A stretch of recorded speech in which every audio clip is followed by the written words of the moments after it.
Hey everyone, it's Pixelade here and welcome back to the channel. I'm hoping that my power does not go out again during this video. It's like extremely windy outside and my power's been going off all day.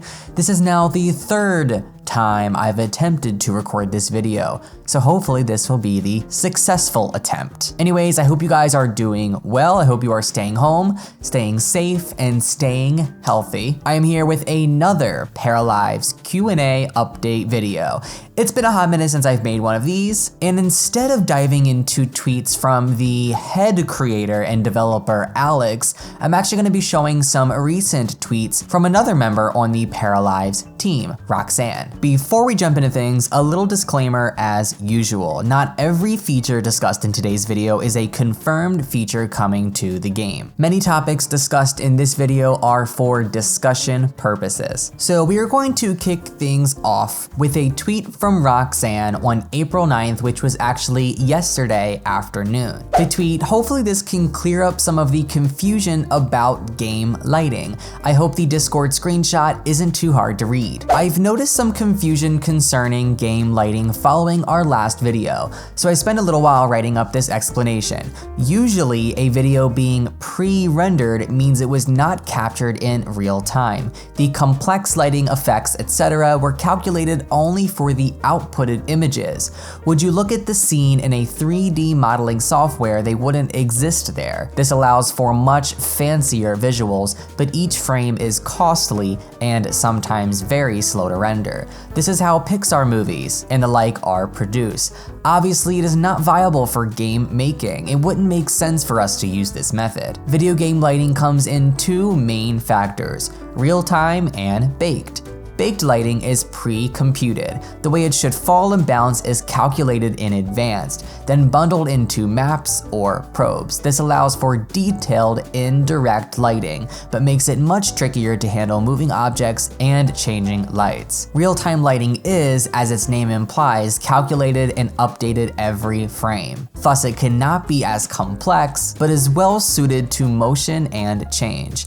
As the environment in Paralives will be changeable and dynamic, this is the technique we are currently using. Ray tracing is still a new and costly technology in the world of game engines. The GPUs able to use it are themselves new and costly. It's not something we've considered integrating thus far. While it's obviously very impressive, it's not a requirement for having nice lighting in game. On top of lighting itself comes post processes. These are image effects applied on top of the rendered frame. They include bloom, ambient occlusion, and the like. You might already know of them through reshade or certain Minecraft shaders. They can be surprisingly impactful. I imagine they're part of what has been impressing people in our recent posts. So this brings me to the next set of tweets. James tweets, so everything we saw was rendered in real time? And Roxanne confirms yes. So how you saw that last video clip that was teased with Maggie's room is exactly how you're going to see it in game. You're not going to need any sort of reshade presets or extra programs to make it look that good. That Maggie's room clip wasn't rendered in any extra software to make it look better than how it actually looks in game. What you saw is how the game is actually going to look to the consumer without any additional effects. Natalie also makes another great point on Twitter. They tweet, I love that so much. That is definitely the way to be. The CGI and rendered cutscenes are of the past and usually get people's hopes up for the in-game to look exactly like that, and then they get upset when that doesn't happen. Very smart choice to render all of it in real time. So that just makes it even better for us. It definitely isn't some like faux pre-rendered video clip. That is actual gameplay footage that you're seeing. The next tweet comes from Roxanne themselves. I'd love to do dev diaries eventually. I do hope people are interested in learning how things work behind the scenes. I'm very interested in this. I wanted to include this tweet because I want you guys, if you are interested, to let Roxanne know. I would love to see these kinds of things on Twitter, and if you want, I can make more videos on this as well. The community's response has been overwhelmingly positive, so hopefully we see it soon. Just like I did in my last video, many folks are are already comparing some of the newly updated graphics for Paralives to the original graphics that were first teased when the game was first announced. Let's compare the first image shared by Paralives game with the video that came out today. The graphic evolution is awesome. What do you think of the changes? I'm just honestly blown away. There have been like little improvements over time, and they've been so small, but the fact that there have been so many improvements that when you look at where it is now compared to where it was at first, then you see the bigger picture. It just almost looks like a completely different game built in a completely different engine.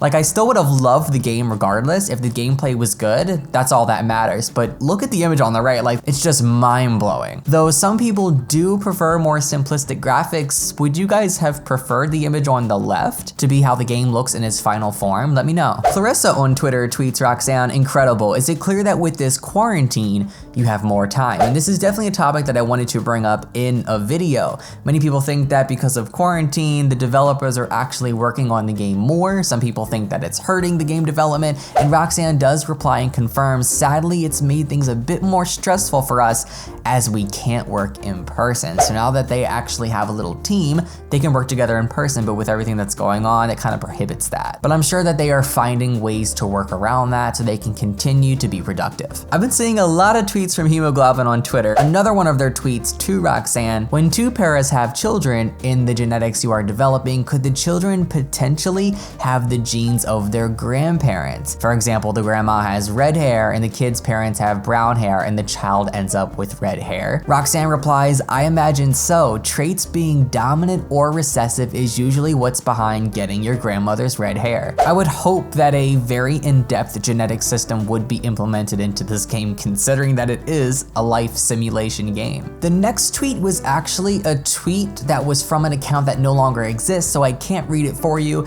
If you know what it said, leave it down in the comment section below, but Roxanne replied to it, tweeting, no worries, no company has exclusive rights over a game genre. We're not particularly interested in imitating the imagery EA does have copyright on either. So I'm assuming it was probably a tweet comparing Paralives to The Sims, and they were probably worried about potential copyright infringement. I definitely don't think that the Paralives team is gonna run into any issues with this. It's not like because The Sims exists, no other game developers can create a life simulation game. I'm sure there's going to be many differences between this game and The Sims. Vivian Star on Twitter tweets Roxanne, hello, the team has mentioned a tool which helps you create mods. Will you be able to do custom animations too? Roxanne replies, I can't confirm anything at this point, but probably. Erica Tuca on Twitter tweets Roxanne, hey, I hope this hasn't been asked yet, but how will the genetical system you mentioned work in the first generation? Will we already have the possibility to give the parafolks we create recessive genes? For example, like create a parafolk with brown eyes, but give them recessive blue eyes so that the first generation of kids will have a wider variety of genes they could get. Or would this be too complex? Roxanne replies, nothing is set in stone as of yet, but I'd personally like to have something of the sort.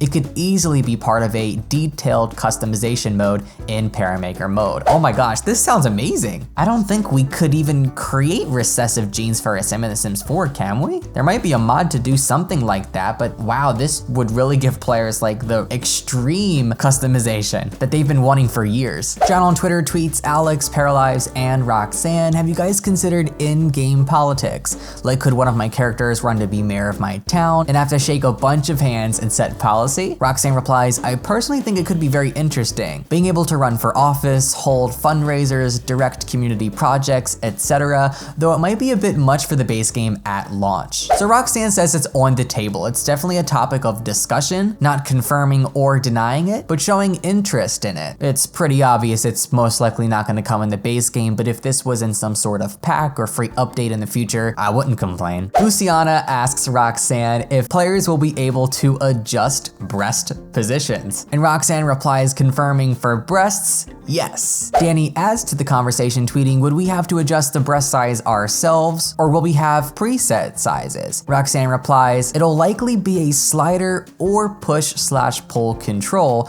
though we might have some body presets on the side. Both would be nice, but the fact that they're even thinking about creating a push-pull system is awesome, because The Sims 4 Create a Sim mode is way better than The Sims 1, 2, and 3 literally combined. I love Create a Sim in The Sims 4. The push-pull controls just make it so easy and intuitive, and I hope they do create some sort of system that is similar but not directly replicating Create a Sim from The Sims 4. Hemoglobin's back again, tweeting, Roxanne, I know that you all are designing the paras as of now, but would the teen paras and young adult, and elder paras share the same clothes like in The Sims 4? If so, I would love that. It made things very easy and breezy in CAS. Roxanne replies, I can't confirm anything as of now, but it might be the case. If we can work procedural animations and gradual aging, everyone having access to the same clothes would indeed be a breeze. Yes, please make this a thing. Gradual aging is definitely something that is a lot harder to implement in a game. I've talked about this before, and even the developers have talked about this a little bit. You basically have to create a million different meshes and animations because the aging process is gradual. So there's many different layers to that. Whereas when you don't have gradual aging, you normally just have to create outfits and meshes for toddlers, kids, teens, young adults, and elders. Considering that adults and young adults are probably going to be the same size, that's roughly 4 to 5 different types of meshes and animations. But if you have gradual aging, there's so much more that you need to create because in between some of those life states, for example, toddlers and kids, there could be like 5 different steps in between them. So that just creates more work for the game developers. But if they're actually able to pull off that gradual aging, then all the meshes for the clothing could work with everyone. Tyler tweets, Paralives, Roxanne, and Alex, hey, I have a question about Paralives and how the parafolk's hair will work. Is there gonna be hair growth? And if so, if you have dyed hair, will they have their natural color come through? That would be really cool. You dye your hair and eventually the hair is growing out, you start seeing the roots come in. Currently experiencing that right now. Maybe I should dye my hair soon. Alex replies, hair growth is not planned. Paralyzed fan page Brazil asks, why? Brian tweets, because it's too complex to make for 3 people. Caitlin tweets, while it is complex, I don't underestimate this team one bit, and that's very true, I agree. I don't blame them if they'd rather focus their efforts on the other aspects of gameplay though. They've said since then that it's something that they're considering and we'll have to see if they can work it out. Roxanne replies, we've not changed our minds about it. I'm sorry if one of us said something that gave the wrong impression. Caitlin points out a tweet from Alex showing interest in the game feature, and Roxanne replies, oh, hair growth and hair movement are different features. Having parafolk's hair move as they do is still something we want to look into. And I definitely think that hair movement, like hair animations, I think that's gonna end up in the base game. I think it's pretty obvious at this point. They've shown interest in it multiple times. It's just the actual hair growth that I don't think will appear. Roxanne points out at the possibility of heterochromia being implemented into the game. Would it be possible for our characters to have heterochromia or cat irises, like in Code Vein? Roxanne replies, I don't think it would be too difficult to implement. Heterochromia would be indeed very nice to have. What do you think? Roxanne replies, I agree. I don't think it would be too difficult to implement either. Not confirmation, but it's definitely possible we could see that. Hair growth is brought back up into the conversation. And could it be possible to extend our character's hair eventually? Why not push up the Paramaker functionality to its fullest, like growing character's hair, cut it, or modeling it? Roxanne replies, the kind of complex hair simulation that would involve simply isn't doable in games at the moment. Sometimes it's technological limitations, not that we dislike the idea. Just further confirmation that it pretty much won't be coming to the game. All right, last but not least, guys, we're down to the last screenshot for this video. More discussion on the topic of hair growth. Roxanne replies to Paralives fan page Brazil about why hair growth is not planned. They tweet, hair growth would be extremely work intensive in terms of assets alone, each hairstyle needing multiple length variations, then add the design and coding aspect of it, how to make it fun and dynamic without ending up with laggy towns full of Wookiees. We'd rather focus elsewhere. Paralyzed fan page replies, but the idea has not been discarded. Could this be added in a future update? Vixo brings up a really good point though. Hopefully not. What's the point in having hair growth if you can change the hairstyle? I can't remember I ever seen a game use that feature. It's just too much effort for something too minor and waste of time, which is also another point of view that people are having. I would rather them focus their time and energy and development on something else, though it would be a cool feature to see. All right guys, that is going to conclude today's Q&A video. I'm gonna make more of these in the future. There are a lot of tweets that I have not gotten to from all of the developers, so expect more on the way soon. I hope you enjoyed this one. Hope you found it entertaining and informative. I hope you guys are excited for Paralives. I hope you are hyped. There is still no official release date for this game yet. It is still in early development. I would say it's a little past early development by now, considering how amazing the game looks and how much we've seen so far. But wow, guys, I'm excited. I hope you are too. Let me know your thoughts of the game so far, the evolution of how it used to look at first and now how it looks now. I love you guys, and I will see each and every one of you next time. Give the video a thumbs up, subscribe, ding the bell, add it to your favorites playlist, all that lovely stuff. So long, everyone. Be safe, stay home, stay healthy.